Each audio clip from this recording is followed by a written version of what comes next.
मुफ्ती साहब के YouTube channels को सब्सक्राइब कीजिए और इनके ताज़ा बयानात के जरिए अपनी इल्मी, इस्लाही और फिक्री अबियारी कर दें। और बाप के इंतकाल के बाद या ज़िंदगी के अंदर ही भाई चाहते हैं कि बहनों का जो हिस्सा है वो बहनें हमें दे दें।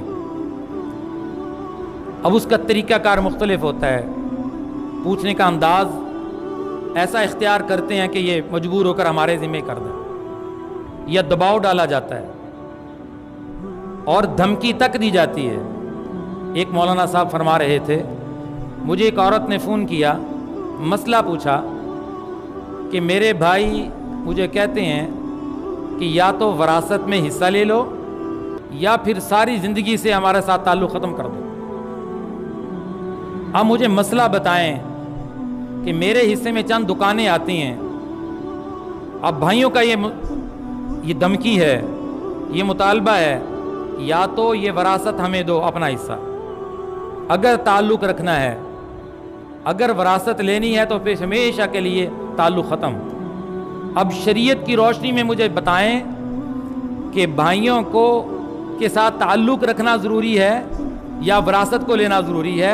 वरासत में ले लूँ, क्या करूं मैं? औरत मसला पूछ रही है और भाई जालिम बने हुए हैं। ये भी तो एक डाका ही है। डाकू बंदूक की जोर पे, गोली की जोर पे लेते हैं, डाकू असले के जोर पे माल लेते हैं, जायदाद उससे माल छीनते हैं, और भाई धमकी के तौर पे। बात तो एक ही है। पुलिस वाला नजर आता है, जज नजर आता है, अदालतें नजर आती हैं कि रिश्वतें ले रही हैं, और सब उसके खिलाफ होते हैं कि रिश्वत लेने वाला जहन्नमी है। देखो जी, ये फला फला लोग रिश्वत लेते हैं, वापटा वाले रिश्वत ले रहे हैं। अर्राशी वल मुर्तशी किलाहुमा फिन्नार, रिश्वत लेने और देने वाला दोनों जहन्नम में जाएंगे। हमें वो लोग नजर आते हैं कि वो रिश्वत लेकर हराम खा रहे हैं, लेकिन वो शख्स नजर नहीं आता जो किसी की वरासत पे कब्जा करके हराम खा रहा है। फर्क दोनों में कोई नहीं है। ये ज़रा मुहज़्ज़ब तरीके से खा रहा है, वो ज़रा और तरीके से खा रहा है। तरीक़ाकार में फ़र्क है, खा दोनों ही हराम रहे हैं।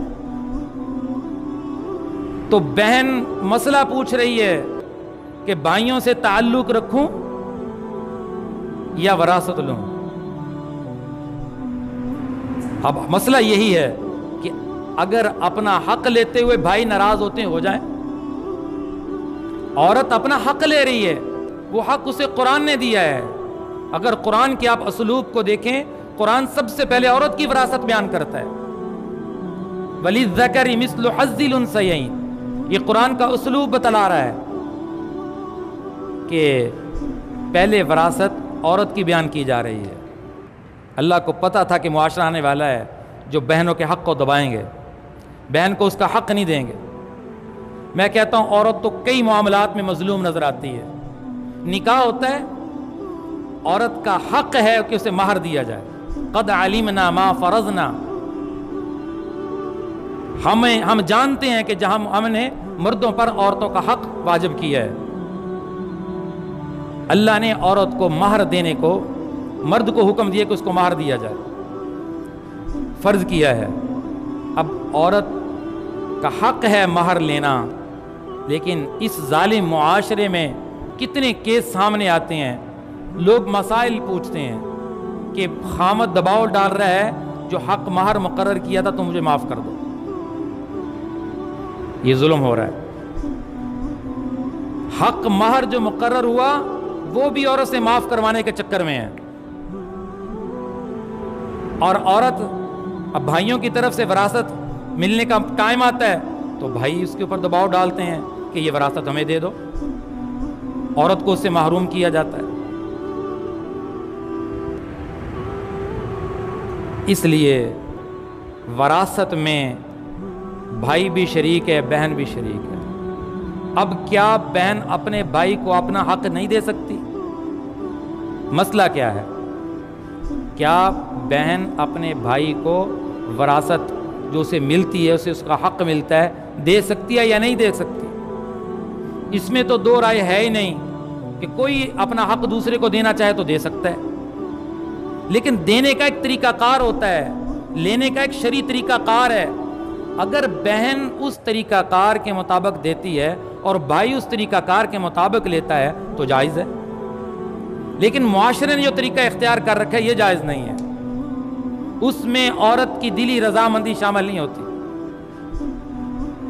ہاں اگر قرائن سے، حالات سے بھائی کو یقین ہے کہ بالکل بہن اپنی خوشی اور رضامندی سے دے رہی ہے، کسی قسم کا اس کے اوپر دباؤ نہیں ہے، تو اگر وہ دیتی ہے تو بھائی لے سکتے ہیں، لینا جائز ہے۔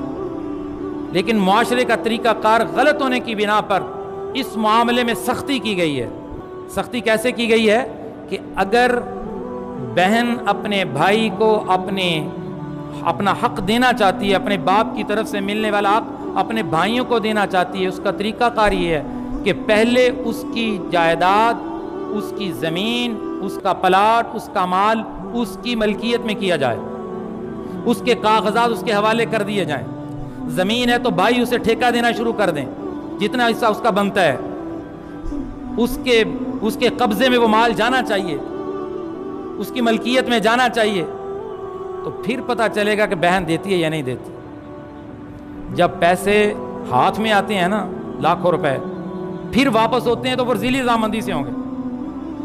ابھی تو مال دیکھا ہی نہیں ہے، پیسے قبضے میں آئی نہیں، زمین کے فائدے دیکھے نہیں کتنے فائدے ہیں، وہ تو کہہ دیتی ہے، ڈرتی ہے، پتہ نہیں میرا بھائی میرا خیال رکھے گا یا نہیں، دوبارہ مجھ سے ملے گا یا نہیں ملے گا، میرے حقوق پورے کرے گا یا نہیں کرے گا۔ تو یہ تو اس پر دباؤ ہے، اور کسی کے اوپر دباؤ ڈال کر کسی کی چیز استعمال کرنا شریعت کے اندر واضح طور پر حرام اور ناجائز ہے، ظلم اور بربریت ہے، نا انصافی ہے۔ اس انداز میں، اس طریقہ کار کے ساتھ اگر بہن اپنے بھائی کو وراثت دیتی ہے، اپنا حق دیتی ہے، تو بھائیوں کے لیے لینا جائز ہے۔ لیکن جو طریقہ کار یہ معاشرہ اختیار کر رہا ہے یہ سراسر نا انصافی ہے، یہ طریقہ کار جائز نہیں ہے۔ اب اگر بہن نے اپنی رضامندی سے، جو طریقہ میں نے بیان کیا ہے کہ بہن کی ملکیت میں وہ جانا چاہیے، وہ مال پہنچنا چاہیے، اس کے بعد اگر اپنی رضامندی سے اپنے بھائیوں کو دیتی ہے تو وہ لینا جائز ہے۔ اب ایک بہن نے اپنا حق اپنے بھائیوں کو دے دیا، بخوشی دے دی، اس کی ملکیت میں چلا گیا، اس کے بعد اس نے دیا ہے، کچھ عرصے کے بعد اس نے دیکھا اسی جائیداد میں ترقی ہو گئی ہے، اب وہ بہن اپنے بھائی سے دوبارہ اپنا چھوڑا ہوا واپس کرنے کا مطالبہ کرتی ہے تو یہ مطالبہ نہیں کر سکتی۔ جب ایک انسان اپنے حق سے دستبردار ہو جائے، اسے قبضہ دے دے، اس کی ملکیت میں کر دے، اسے مکمل اختیار دے دے، تو اس سے واپس لینا یہ ٹھیک نہیں ہے۔ تو اس معاشرے کے اندر وراثت کے معاملے میں، چاہے بھائیوں کے ساتھ معاملہ ہو، چاہے بہنوں کے ساتھ معاملہ ہو، یہ معاشرہ نا انصافی پر اور گمراہی کے رستے پر ہے۔ Thanks for watching. Don't forget to like